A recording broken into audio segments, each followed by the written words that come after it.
Me, Wendy, and Amanda were obviously screaming and just screaming, hide, hide. Put it down!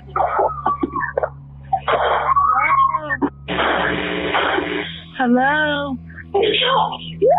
This chilling voice was of Amanda Colley as she begged the shooter to spare her and her friends, but it was too late. Oh my goodness! Oh my goodness! Hello? Ma'am. Is that gunfire? Oh my God. Go ahead. She just said on the other line, somebody said put it down. It was the same area. A neighbor mowing the lawn sent James Colley into a spiral. Hours later, 2 people would be dead, and the 911 calls would haunt investigators forever. I got Amanda, and he wanted to know, where is he, where the F is he? He was looking for Amanda's boyfriend. Mm-hmm. I don't know, I left. I had to run. I said there was a gunshot didn't hit anybody, correct? What drives a father of 2 to storm his own home and open fire on the mother of his children? All the time goes around saying, blah, blah, blah, and cheating got what they deserve, and all this other stuff. I mean, it's just real spiteful things. And who does he say that in reference to? Amanda and Lindy. That they got what they deserve. Mm-hmm. Our story begins at the end of the 8-year-long marriage of James Colley Jr. and Amanda Colley. The couple shared 2 children together and lived in a cul-de-sac on South Bellagio Drive in St. Augustine. Amanda worked at a sportswear company, and James worked at Citibank, which is where the 2 eventually met their newfound partners. After the 2 separated in August of 2015, James moved in with his sister, Rhonda. Over the next few months, the couple worked through many hurdles, including shared custody of their 2 young children. James began seeing someone new, a colleague from his job named Amy. The 2 began making plans for their future together once the divorce with Amanda was complete. Meanwhile, Amanda was similarly moving on. She had met a colleague named Lamar Dubberly, and the 2 instantly hit it off. However, despite finding love elsewhere and processing the separation peacefully, James was deep down convinced that it wasn't over. He repeatedly demanded to know if Amanda was seeing another man, a fact that she was unwilling to confirm to him. But James had other means of sorting this out. Among the homes in the cul-de-sac was the one of their neighbor, Mike Dickens, who sent James this picture. It was a topless man mowing their front lawn, and while nobody knew it at the time, that really was Lamar. James' suspicions grew further as Amanda denied the allegation by text. After James claims that she, quote-unquote, could do better than that, she shrugs it off by claiming that she doesn't know the guy. Still, even with the picture, James just wants to talk. Now, normally for 2 people who are married for 8 years and have children together, having a talk is perfectly fine. But the only reason why Amanda never gave James that chance is because of their abusive history. You see, James was a very insecure man, and he was always accusing Amanda of having an affair with someone else. One weekend, when Amanda wasn't home, James snuck into the house to find evidence of her alleged affair. While he was there, he took her clothes from the closet and literally burned them. After this incident, Amanda not only filed for divorce, but also a temporary injunction for protection against domestic violence. She specifically wrote that, quote, he would cut me up or kill me if he ever found out I was cheating. The reason why it took over 8 years for Amanda to call it quits is probably because of the kids. Over the years, James had tried to be a good father, and also he mended the relationship every now and then, but again, over the years, it had just become too much. On the night of August 27, 2015, the night after this conversation, surveillance footage from the neighbors showed James Colley driving up to the house. It was clear that he was pissed at the photo and he wanted to find out more about the topless man. But to his surprise, Amanda wasn't home. As he looked around the house, he found a bunch of adult toys and men's clothes which clearly weren't his. His suspicions were confirmed again, so he ransacked the whole house. He broke the TVs, the furniture, and anything else that he could get his hands on. Later, he even called Amanda to tell her that he was at the house and that he had found these things. Your call has been forwarded to an automatic voice message system. Really funny you don't want to talk yet, huh? You know what? We don't need to talk. Don't do nothing to me. I won't do nothing to you. I won't bring you stuff in court about what you really are. And we both know what you really are. You're lucky I don't tell our children about this, Amanda. You're disgusting. Just 30 minutes after this call, James Colley had to appear at the St. Johns County Courthouse. You swear to tell the truth, the whole truth, and nothing but the truth, so help you God. He came to court for a violation of his temporary injunction, but not for the one that had just happened 4 hours ago. This was about the time when he broke in and burnt her clothes. By then, no complaint had been filed yet about what he had done to the house, as Amanda hadn't been home that morning. Full name? Sir, Colley Jr. Mr. Colley, how old are you, sir? 35. Have you ever been treated for any mental illness? No. Are you now under the influence of any intoxicants? No. The judge agreed to let James attend anger management classes instead of being sentenced to jail. If only he had known that it would take more than just classes to stop this madman, and if there had been a second report before the hearing, well, then perhaps he would have received jail time. Even when Amanda reached her home and saw the mess at around 11:30 a.m., she still didn't file a complaint against him. According to her friends, she didn't do that because that would mean that he would get locked up for a year and he wouldn't be able to see his kids. This compassion for James was a very heavy cost that Amanda would soon pay. This is going to be unsupervised probation. And Mr. Colley, you wish to enter a plea to the charge? No contest? All right, the plea is accepted. Adjudication will be withheld, which means this is not a criminal conviction on your record. You'll be placed on 12 months of unsupervised probation with early termination if you complete everything early. Despite getting a lighter sentence that day, James felt that this was his one step closer to jail. He became desperate to avoid this charge and mend things with Amanda. So, after he left court, he called Amanda. Please talk to me. Please. Amanda, I'm out of court. Please talk to me. Maybe please, this is the last time I'm calling and begging. After hearing that this could possibly be the last time, she picks up, and then the two talk for over 14 minutes. Unfortunately, we don't know exactly what was said in the call, but one thing is for certain. It really was the last time. After the call, James was spotted at a gas station buying a beer, and despite wearing his work clothes, he never went to work. At around 10:11 a.m., he leaves the store, gets in his car, and drives off. This time, he's got 2 fully loaded guns as he bolts to his old address, his marital home on South Bellagio Drive. St. Johns County Sheriff's Office 4. Hi, my sister lives at 260 South Bellagio Court. She has an injunction against her husband. They're going through a divorce. Apparently, he broke into her house about 4:30 this morning and busted every TV in the house. I'm not sure if she called to report it, but I want to make sure. Amanda never reported the house getting ransacked, but instead, she just took account of the damage with her date, Lamar Dubberly. She also called her 2 closest friends, Lindy Dobbins and Rachel Hendricks.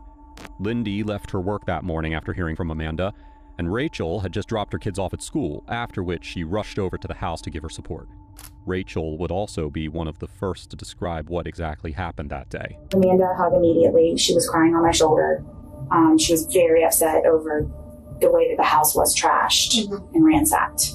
The severity of the scene is that a deputy actually responded to the call made by the residents, but the deputy went back after Amanda refused to press charges. She had no idea what was coming. It was now around 11 a.m. Lindy, Lamar, Rachel, and Amanda are all in the living room kitchen area. They look out the window and they see James as he opens fire. As they rushed into the closet, there were multiple 911 calls made, which captured the horror of the victims. Lamar was the first to escape from the scene, after which they all heard James yell, "Where is he? Where is he?" Clearly, he was the target of this attack who got away, but James had his bloodthirsty eyes on everyone, especially Amanda. And Amanda were obviously screaming and just screaming, "Hide, hide." The trio runs to the master bathroom suite and hides while Amanda's on the phone with 911. You're not in there. Please stop.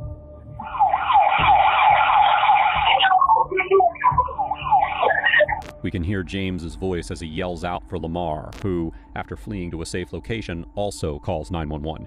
Shots were fired from the outside into the house. And Do you know who it was? Yeah, I got a great idea who it was. Okay, are they still there? I don't know. I left. I had to run. He was shooting after me. The gunshots didn't hit anybody, correct? No, they hit the back and glass shattered everywhere. They hit the sliding glass window. I think the shots were aimed at me. Back at the house, James followed the trio and kept demanding, "Where is he?" And he was screaming at Amanda, and he wanted to know, where is he? Where is he? Where the F is he? He was looking for Amanda's boyfriend. Put that down. Put it down.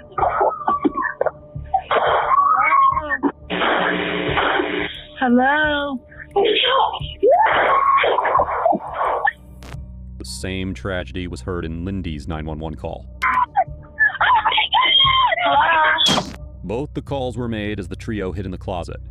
James tries to get inside, and when they don't open it, he opens fire at the door, leading to one of the most chilling moments ever heard in a 911 call. Ma'am. Is that gunfire? Oh my God. Go ahead. She just said on the other line, somebody said put it down. It was the same area. So when he walked past me and walked up to Lindy, she screamed, "Oh my God, no." And he just shot her. He didn't say anything to her. Nothing, just shot her. Rachel standing behind. When the door opens, Rachel hides behind the swinging door, while James brutally guns down Amanda and Lindy. Rachel then circles out of the closet and runs. After reaching a safe distance from the house, she makes the fourth 911 call. What's the address? He was in the house shooting, and I ran. I just ran. You need to send paramedics. I think he shot everybody. He has a handgun. He's shooting everybody. We've got people coming. I know. It's just. I am so scared. I know. It's just taking driving time to get there. I'm so scared. I'm just. Oh, listen to me. I got grazed by a bullet. She said she got grazed by a bullet when he started firing, and she ran to the neighbors. But he point blank shot my friend that was right in front of me. I mean, I'm scared to death for my life. Is that Amanda? He shot Amanda, and he shot Lindy Dobbins, our other friend that was there with us. I'm hiding in a closet at the neighbor's house. I'm scared to death. Okay, what's your name? My name is Rachel Hendricks. Oh my God, this is the worst thing that's ever happened in my entire life. Yeah, just hang on, okay? I'm gonna keep going. I know. I'm just so scared. I'm scared he's gonna come try to find me. Please. This was one of the biggest tragedies in St. Augustine's history. To think that a deputy had arrived at the same house in response to a second violation of injunction just minutes before this disaster. If Amanda had filed charges or kept the deputy there longer, he would have been able to do something to stop this madman before he took the lives of Amanda Colley and Lindy Dobbins. There was no doubt in James's involvement in the case. After the shooting, James left the residence and called his dad and his sisters and told them that he had shot and killed Amanda. James Colley Sr. What did your son tell you when he called you? He told me he shot two people. Was that his exact words, or? Yes, he said, "Dad, she's put me back in jail." Said, "I can't handle it no more." Said, "I don't know what to do." He said, "It's over." Said, "I've tried to do everything I could, but she keeps on putting me in jail, aggravate me, and just won't let it go." He said, "So I done what I had to do." He rushed to his sister's house, picked up a few things, and began fleeing the state of Florida, going northbound. The investigators were ready to pull surveillance, call in the big boys, and do just about anything in order to bring this madman to justice. But, luckily, they were led right to him. I've got a report of a confinement Florida cat following her, attempting to run her out of the roadway. A woman was driving and he... This call came from Virginia, where a female driver reported James was driving behind her and continually trying to run her off the road. He comes to a complete stop in the road and tried to hit me. I had 3 small children in my car. The investigators acted on this call, and the officers made the traffic stop, which finally led to the capture of James Colley. He was intoxicated and didn't resist much because he knew just what to say when you're caught red-handed. For 10 hours to talk to you, to get some answers, get your side of the story, everything that happened there. You're going to need to take me back to Florida so I can have an attorney before I talk to anybody. There wasn't much to talk about anyway. He violated his injunction. There was proof from the divorce papers that he had intent to kill from the very start, and we have 2 out of 4 eyewitnesses placing him at the scene of the crime. And in the state of Florida, he wasn't just looking at life in prison, he was looking at the death sentence. As the evidence was piling up, the investigators had to look for motives, opportunities, and moments that may or may not have influenced his intent, like the picture that he got from his neighbor, Mike Dickens. Was she cheating? And that's why I took that picture. I'm like, what? He said, man, all this S&M and all this stuff. I'm like, okay, James, big deal. Big deal. You knew she was cheating. Mm-hmm. Nobody knows who the boyfriend is. She's cheating. You're going through a divorce. You filed for a divorce. Leave her alone. Mm-hmm. And said, don't let this ruin your life. There's a, this was, you see what time it was. He didn't give me nothing that he was going to do something stupid. When James was booked, he made several calls to his family who were getting ready for the case and also taking care of his kids. He was one of them. Nothing about anything like that. Just, am I thinking about killing myself? No. You know, have you thought about killing yourself? No. Are you sure you're okay, Bob? All things considered? Yeah, man. I mean, you know, it's a situation, but it's all right. It's named John, but they don't know how she's on. Right. Okay. And then What do they think about me? Trey looked at Mom and Johnny, and he said, "You know what, Uncle Johnny? I don't care what my daddy did. I'm going to love my daddy no matter what he did." He also insisted that Amanda's family doesn't get custody of the kids. That's my only really concern on it. Everything else I don't really give a about, to tell you the truth. Once my kids are secured with you, I really don't give a what happens. Start throwing mud. Don't play nice. It does give you a very... Is there any football on tonight, Ashton?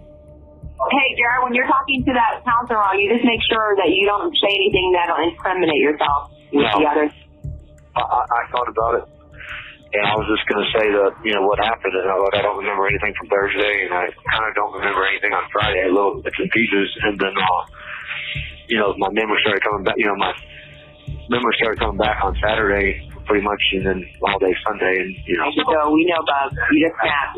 I remember things. At this point, it didn't matter to James whether he would go to prison or not. What mattered was that his family got custody of the kids. The irony here is that Amanda never wanted him to lose the kids. Otherwise, she would have reported the second violation of the injunction and sealed his fate.